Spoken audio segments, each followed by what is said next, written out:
Imagine standing at the edge of a vast stone corridor, somewhere beneath the frozen plains of Central Asia, in a year when the maps of Europe still carried a name that modern textbooks refuse to explain.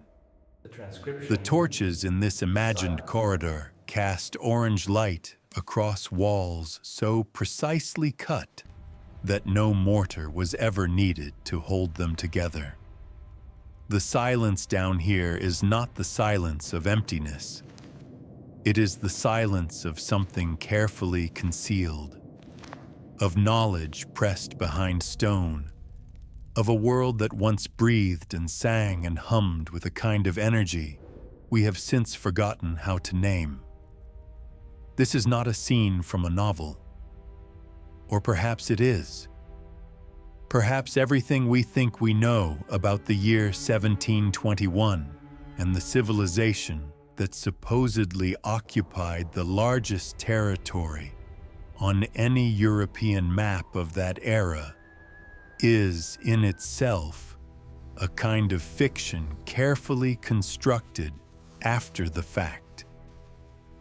Because when you begin to pull at the threads, when you hold an old parchment map under the light and trace the borders of the empire labeled Grand Tartaria, you start to realize that an enormous chapter of human history has been folded up, placed in a drawer, and never officially reopened. Let us begin with the maps, because they are the most stubborn kind of evidence. They existed before the historians could revise them, printed on paper and vellum and distributed across the libraries of Europe. And they all say the same thing. As early as the 1570s, Abraham Ortelius, the great Flemish cartographer, whose Theatrum Orbis Terrarum is widely considered the first modern world atlas, drew across the entirety of northern and central Asia a territory of staggering scale and labeled it Tartaria.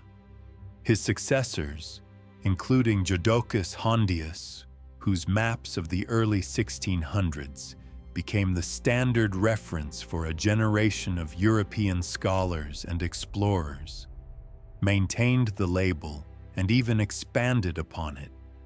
By the time Petrus Bertius published his Theatrum Geographiae Veteris in 1618, Tartaria was not a vague and speculative region. It was a named, bordered, and formally acknowledged political entity, complete with subregions like Tartaria Magna, Tartaria Chinensis, and Tartaria Independens. These are not artistic flourishes or gaps in geographic knowledge. They are deliberate entries, consistent across centuries and across the workshops of cartographers who competed fiercely with one another for accuracy and prestige.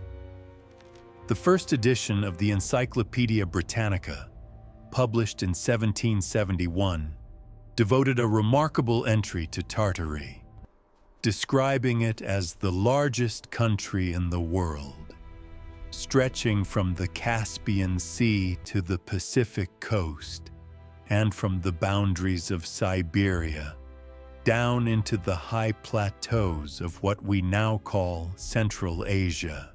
The editors of that encyclopedia were not romantics or speculators. They were compiling knowledge from the best available sources of their era. And what those sources told them was that an immense civilization had occupied this space for a very long time. Yet within a century, that entry would be quietly retired. The land would be redistributed, renamed, and absorbed into the expanding empires of Russia and Britain and China. And the people who had supposedly lived there, the Tartarians, would be reduced in the popular imagination to nomadic raiders, to a kind of historical noise rather than a historical presence. But here is where the mystery deepens into something architectural, something you can touch and measure and photograph. Because if Tartaria was simply an empty steppe populated by wandering horsemen, how do we explain what was built there? And not only there, but across the entire surface of the globe, in cities that supposedly sprang up during the 19th century, built by laborers using wheelbarrows and hand chisels and horse-drawn carts, erected in years and sometimes in months, to a standard of precision and beauty that strains every reasonable explanation. Consider the scale of what was constructed during the period historians call the Great Urban Expansion of the 1800s. Cities across Europe and North America filled almost overnight with neoclassical buildings of enormous scale, covered in carved stone relief work, crowned with domes that required sophisticated geometric calculation, supported by columns of a proportion and elegance that architects today still struggle to replicate even with modern machinery. The official story is that this was the product of an industrial revolution, of capitalism and ambition and human ingenuity suddenly unleashed. But stand inside the reading room of any grand 19th century library. Look up at the coffered ceiling far above your head. Run your hand along the fluted surface of a marble column and ask yourself honestly whether the explanation feels complete. The theory of the mud flood offers one of the most visually striking pieces of evidence in this entire investigation. Walk through any old neighborhood in a European or American city, particularly in areas developed between the 1780s and the 1880s, and look carefully at the ground floor windows. In building after building, you will find windows that are partially or fully below street level, half buried, as if the earth rose up around them at some point after the building was constructed. The official explanation is that street levels were raised for drainage and infrastructure purposes. But the sheer consistency of this phenomenon across thousands of buildings in dozens of countries, the regularity of it, the way it appears in cities as far apart as Chicago and St. Petersburg and Istanbul and Sydney, he suggests something more catastrophic and more universal. The mud flood theory proposes that a massive geophysical event, possibly a combination of floods and the redistribution of sediment on a continental scale, buried the lower floors of an older civilization's buildings sometime in the mid-19th century. The survivors of this event, or those who came after, simply adapted what remained, converted the half-buried structures into the ground floors of a new world, and eventually forgot, or were made to forget, what lay beneath. Walk now in your imagination through one of these buried corridors, and you begin to approach the central image of this video. Because the dungeons of the Tartarian world, if we choose to call them that, may not have been dungeons at all in the way we understand that word. The lower levels of many of the grand old structures that still survive, when excavated or simply discovered by urban maintenance crews, I reveal rooms of extraordinary craftsmanship, stone-cut chambers with arched ceilings, tiled floors in geometric patterns that echo the Islamic and Byzantine decorative traditions, alcoves and niches that suggest habitation rather than imprisonment. The question of what life in these underground spaces was like in 1721 is not a simple question to answer. Because 1721 sits at a peculiar hinge point in history. It is the year that Peter the Great officially declared the Russian Empire, Shitsikhan absorbing enormous territories that had previously been charted as part of Tartaria. It is a year of transition, of rebranding, of one political reality being layered over another so thoroughly that the seams became invisible within a generation. Who then was confined in the lower levels of these grand structures, if anyone was? The word dungeon carries the weight of torture chambers and political prisoners, and there is no shortage of documented evidence that the imperial powers of the 18th century used underground spaces for exactly those purposes. But the deeper mystery is not about punishment. It is about silence, about the systematic removal of witnesses. If a civilization of genuine sophistication occupied the vast Tartarian territories, a civilization capable of building to the standard we see in the surviving architecture of the period, then where are its records? Where are its chronicles, its legal documents, its art, its philosophy? The libraries of the ancient world were burned at Alexandria. The libraries of the medieval Islamic world were destroyed during the Mongol invasions. And in the 18th and 19th centuries, as the Russian and British empires pushed their frontiers into the lands once labeled Tartaria, something similar appears to have occurred. The oral traditions of the peoples absorbed into these empires were dismissed as superstition. Their physical monuments were either demolished, repurposed, or attributed to more familiar historical actors. Their languages were suppressed in favor of the imperial tongues. And the people who carried the living memory of what had existed before were confined, in a very real sense, to a kind of underground existence. To consider the treatment of indigenous Central Asian populations during the Russian imperial expansion of the 18th century. Entire communities were relocated. Religious sites were converted or demolished.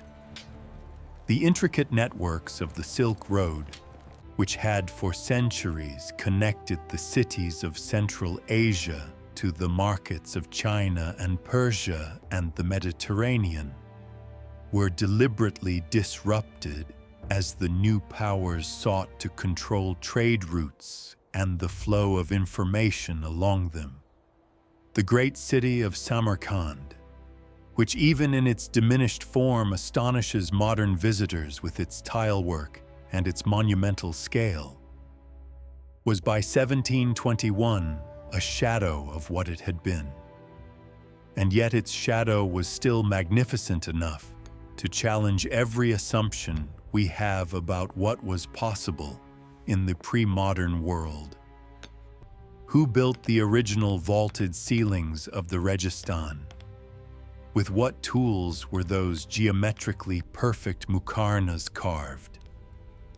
The official histories offer answers, but the answers require a level of faith in medieval hand craftsmanship that feels increasingly difficult to sustain the longer you look at the evidence.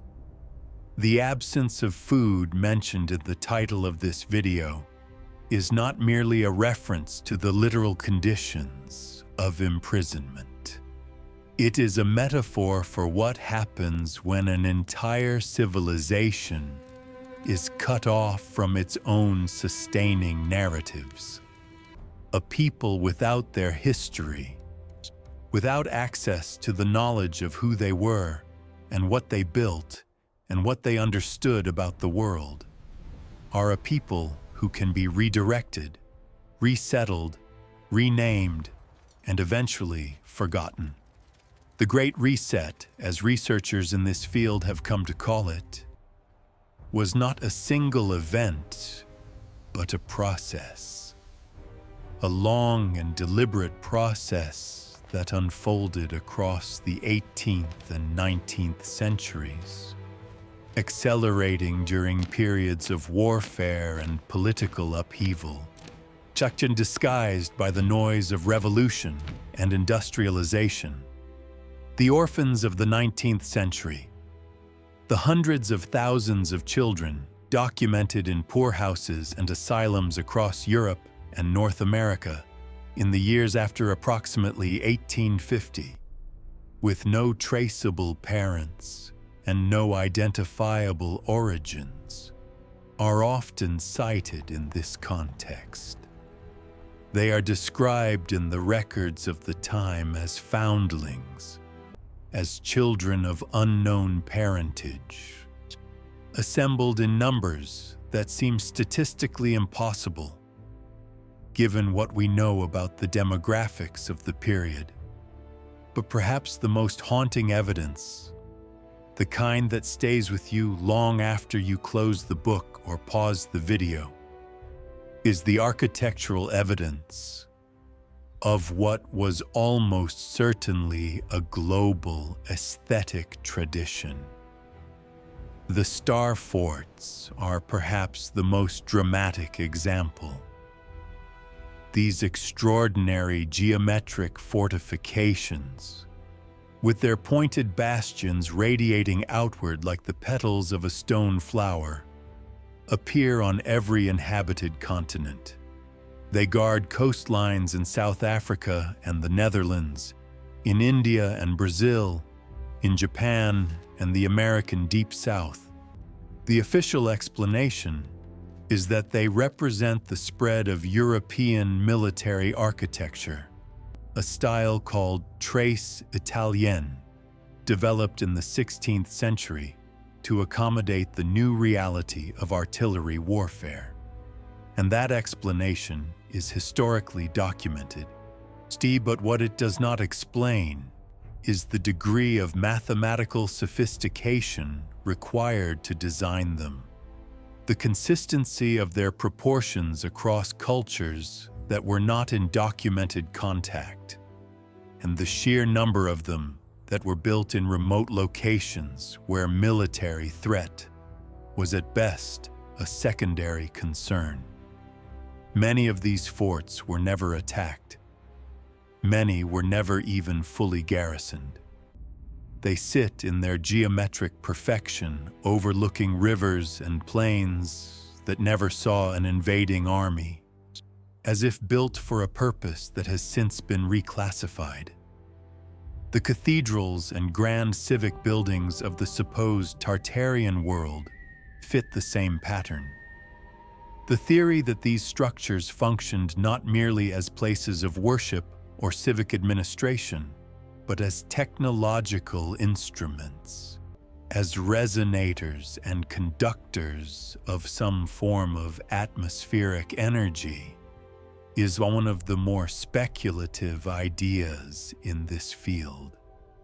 But it gains a certain plausibility when you consider the materials consistently used in their construction. The prevalence of red brick in Tartarian-associated architecture across Siberia and Central Asia, a material that contains iron compounds that respond to electromagnetic fields. The placement of spires and domes at specific elevations and specific orientations relative to the cardinal directions. The acoustic properties of the great vaulted interiors, which create standing wave effects that researchers in the field of archaeoacoustics have documented as potentially significant to human neurological experience. None of this is proof of anything, But all of it is a question worth asking aloud. As we approach the close of this investigation, it is worth pausing to consider what survives. Not in the archives, where so much has been lost or sealed or reclassified, but in the physical world, in the cities and towns that any viewer of this video can walk through today. The grand railway stations of the mid-19th century, those temples of iron and glass that announced the age of steam with an architectural confidence that seems out of proportion to the moment. The civic buildings in small American towns, courthouses and post offices with their columns and their carved friezes, built in the 1870s and 1880s in places that had supposedly been frontier wilderness just decades before. The old university buildings of Europe and Russia, with their libraries of ancient manuscripts that have never been fully cataloged or publicly released. All of these are windows into a world that the official narrative asks us to accept as a product of ordinary human ambition in a very short period of time. The question this video leaves with you is not a call to discard everything you were taught. It is something quieter and more personal than that. It is an invitation to look again, to stand in front of an old building in your own city, to notice the half-buried window at your feet and the impossible cornice high above your head, and to let yourself wonder. Because the history of 1721 and of all the years before and after, it belongs not to the empires that erased its witnesses, but to the curious minds willing to walk into the underground, past the locked doors and the unmarked corridors, in search of the civilization that once breathed there in the dark.